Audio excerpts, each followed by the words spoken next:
Assalamualaikum warahmatullahi wabarakatuh. Selamat pagi dan salam sejahtera untuk kita semua. Perkenalkan, nama saya Hambali dengan NPM 23082602446. Izin saya akan menyampaikan materi mengenai tiroiditis sebagai uh, tugas untuk saya mengikuti tugas remediasi blok endokrin dan metabolisme. Selanjutnya, jadi materi yang saya akan bawakan mengenai tiroiditis. Nah, tiroiditis itu perlu kita jabarkan nih. Apa sih tiroiditis itu? Jadi tiroiditis secara definisi adalah peradangan pada kelenjar yang kelenjar tiroid ya, yang dapat disebabkan oleh berbagai faktor seperti infeksi, gangguan autoimun, ataupun kondisi yang mempengaruhi fungsi tiroid. Selanjutnya, dari definisi kita masuk ke etiologinya. Etiologinya itu terbagi menjadi dua, ada infeksi dan penggunaan obat-obatan. Kalau bakteri itu bisa Streptococcus atau Staphylococcus. Kalau virus ada virus virus norovirus dan beberapa virus yang lainnya. Em, sorry, kok adenovirus, influenza, gondongan itu beberapa virus yang mungkin menyerang. Kalau untuk obat-obatan itu seperti amiodaron, litium, interferon itu mempengaruhi itu fungsi tiroid dan memacu tiroiditis. Amiodaron misalkan mengandung yodium yang dapat menyebabkan gangguan fungsi tiroid dan beberapa individu. Itu selanjutnya kita masuk ke pembahasan yaitu faktor resiko. Um, yang pertama yaitu ada faktor genetik. Faktor genetik ini em, itu bisa didapat dari riwayat keluarga yang menggunakan dengan gangguan tiroid autoimun. Kalaupun ada juga yang mengenai jenis kelamin itu wanita sih yang lebih sering berisiko untuk mengalami tiroiditis dibanding pria. Karena eh, itu berlaku tuh di kondisi autoimun seperti tiroiditis Hashimoto, penyakit Graves, ataupun yang lebih sering terjadi pada wanita. Sudah itu ada usia. Usia dewasa itu lebih sering untuk terkena tiroiditis Hashimoto. Sementara tiroiditis subakut seperti tiroiditis subakut itu lebih kepada dewasa muda. Gangguan autoimun lainnya mungkin antara lain seperti apa lupus erythematosus sistemik, diabetes tipe 1, atau artritis rheumatoid. Itu uh, gangguan autoimun lainnya. Terus ada paparan zat obat seperti yang sudah dibilang tadi, obat-obatan, obat litium, amidaron, ataupun obat yang tadi yang sudah disampaikan. Ada juga bisa karena paparan radiasi. Selanjutnya, kita masuk ke patofisiologi. Jadi patofisiologi dari dari tiroiditis itu tergantung sih ya pada jenis dan penyebabnya ya. Ya ada yang subakut, ada akut ataupun kronik. Jadi kalau tiroiditis yang akut biasanya itu penyebabnya ya tadi bakteri, Staphylococcus, Streptococcus, itu penyebarannya melalui darah ataupun limfatik. Kalau itu kalau jadi pembengkakan pada tiroidnya. Terus diagnosis bandingnya tuh ada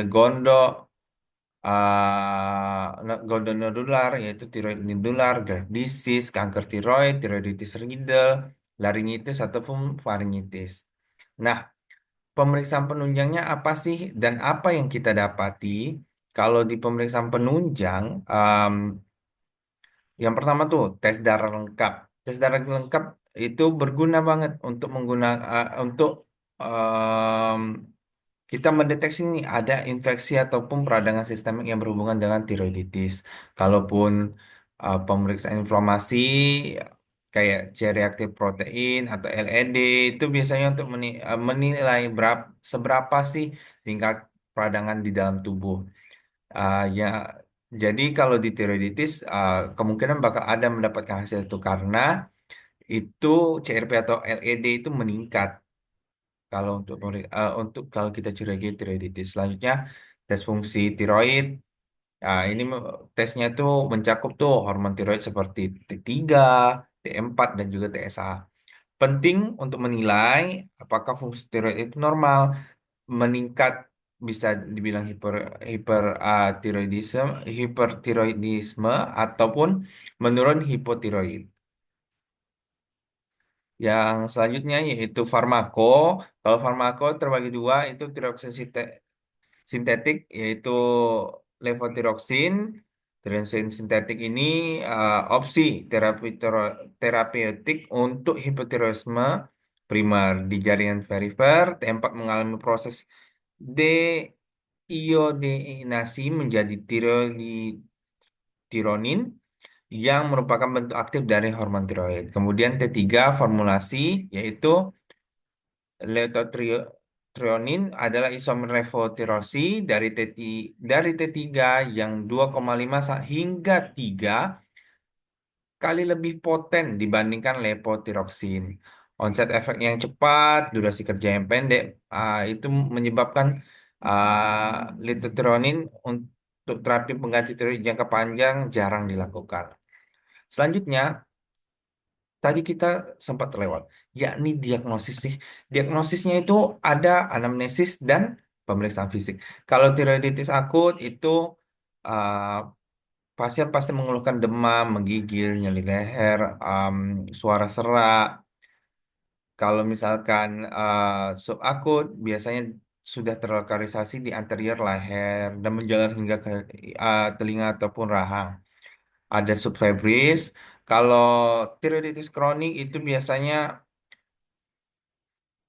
nyerinya nyerinya tuh nggak terlalu dikeluhkan, tapi kelenjarnya tuh membesar dan dapat kita temukan gejala kompresi lokal seperti kesulitan menelan, sensasi tercekik ataupun suara serak. Pemeriksaan fisik kalau yang akut kita dapati kita pemeriksakan itu Pak suhu tubuhnya itu di 3,38 sampai dengan 40 derajat Celcius. Pembengkakan kelenjar tiroid, kemerahan nyeri, abses regional, kalaupun subakut itu ada subfebris sama pembesaran kelenjar tiroid. Eh, Kalau yang tiroiditis kronis, palpasi pembesaran kelenjar, nyeri tekan, kelainan tekstur atau nodul, biasanya ada gondok yang tidak nyeri lah gitu. Kalau kita udah selanjutnya komplikasi tiroiditis ini ada hipotiroidisme, hipotiroid, abses tiroid, kompresi struktur sekitar, limfadenopati. Nah, ada tuh prognosis. Prognosis tiroid itu tuh tergantung pada jenis dan tingkat keparahan kondisinya serta cara pengobatannya lah secara secara singkatnya digambarkan. Tapi kalau secara utuhnya itu semua tergantung tingkat keparahannya. Akut, misalkan akut, itu biasanya baik kalau penanganan cepat, antibiotik yang digunakan untuk infeksi bakterinya tepat, uh,